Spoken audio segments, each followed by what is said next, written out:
konsep pertahanan keamanan dalam perspektif geopolitik geoekonomi bagi Indonesia bukan lagi selera personal, tidak boleh selera personal.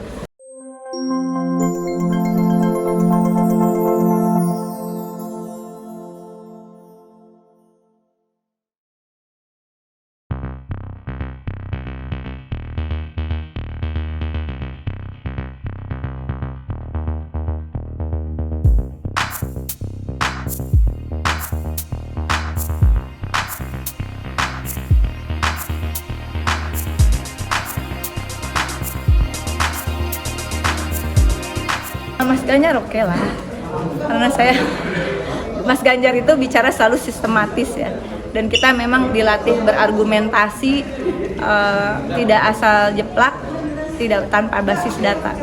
Dan konsep pertahanan itu udah ada, yang tadi diarsip para pendiri bangsa kita itu nggak mungkin diganti gitu. Sebenarnya konsep pertahanan dengan perspektif geopolitik geoekonomi itu sudah ada. Kalau di kami di PDI Perjuangan itu yang menjadi pegangan untuk Indonesia loh, bukan hanya untuk PDI, enggak. Konsep pertahanan keamanan Indonesia itu dalam perspektif geopolitik dan geoekonomi dengan prinsip bebas aktif dan defensif aktif. Bagaimana strategi implementasinya? Ya balik lagi, tetap harus punya data yang akurat. Ya, jadi nggak mungkin lu ngomongin pertahanan di era proxy war, di era digital seperti ini tanpa ada data akurat.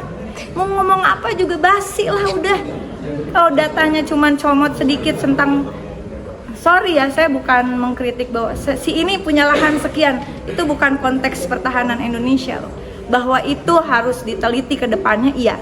Tetapi dalam konteks temanya apa kemarin, pertahanan geopolitik, pertahanan geopolitik, tadi yang saya sampaikan jelas loh. Itu konsep yang tidak boleh dirubah. Prinsip bebas aktif, defensif aktif, termasuk mempertahankan perjuangan untuk kemerdekaan Palestina, itu sesuatu yang tidak bisa diubah oleh kita. Ini kita tuh newcomer semuanya, siapapun kita yang punya semacam hak prerogatif dalam tanda kutip terhadap konsep pertahanan kita, ya para pendiri bangsa yang ikut bertarung memperjuangkan kemerdekaan, mempertahankan kemerdekaan.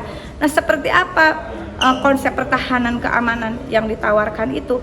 Geopolitik dan geoekonomi yang berbasis pada pertahanan rakyat semesta. Rakyat semesta menyeluruh, dengan rakyat dilibatkan. Ada di mana rakyat? Ya ada di desa dan kelurahan. Makanya diawali berulang kali kan, bukan hanya statement soal pertahanan keamanan. Di dalam berbagai kesempatan Pak Ganjar dan Pak Mahfud selalu mengatakan big data, satu data Indonesia itu menjadi basis pertahanan keamanan geopolitik geoekonomi Indonesia. Lu lihat aja lah perang Ukraina, lu lihat aja perang sekarang, semua pakai data dan semua bukan alutsista yang gede-gede dengan memakan anggaran yang besar, tetapi sekarang udah pakai drone orang nyerang ya. Jadi menurut saya konsep pertahanan keamanan dalam perspektif geopolitik geoekonomi bagi Indonesia bukan lagi selera personal, tidak boleh selera personal. Kembali pada amanat para pendiri bangsa. Di mana ada konsepnya? Tuh baca. Ada kok berkasnya, saya punya. Kalau nggak ada kemarin mengajukan dengan Bappenas berdua, saya join nomination Bappenas dan arsip saya Rieke Diah Pitaloka ada di perpustakaan pribadi saya. 17 jilid, 8 buku, 1945 paragraf. Silahkan, itu sudah dipersiapkan oleh para pendiri bangsa kita untuk pertahanan keamanan, sistem pertahanan rakyat semesta. Diambilnya dari mana? Salah satunya dari sistem pertahanan kerajaan Buton. Kalau nggak percaya lu googling, di situ ada sistem pertahanan, strategi pertahanan kerajaan Buton, semesta berencana. Jangan ngarang-ngarang lah. Udah, lu bukan terus yang Prabowo tuh ngomong katanya ini datanya keliru. Saya nggak tahu, karena menurut saya orang bisa mengatakan data keliru atau tidak bukan data personal ya, tapi data negara. Siapapun yang menyampaikan data, tolong tunjukin bagaimana prosedur dan mekanismenya. Begitu prosedur dan mekanisme data itu manipulatif, maka data yang dihasilkan juga akan data manipulatif. Contohnya paling gampang apa? data bansos fiktif 52 juta orang. Kerugian negara kurang lebih 126 triliun per tahun. Nah, di mana data realnya? Ayo kita bikin. Bagaimana caranya? Nih makhluknya ada di sini.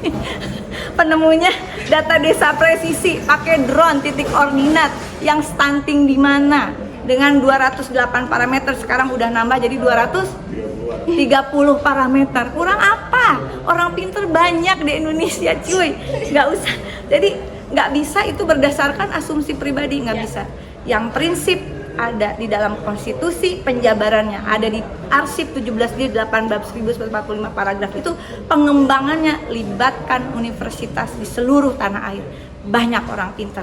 Bukan konsep pribadi seorang pemimpin, tapi konsep bernegara adalah satuan integrasi kolaborasi dari hasil riset nasional. Merdeka 3 jari.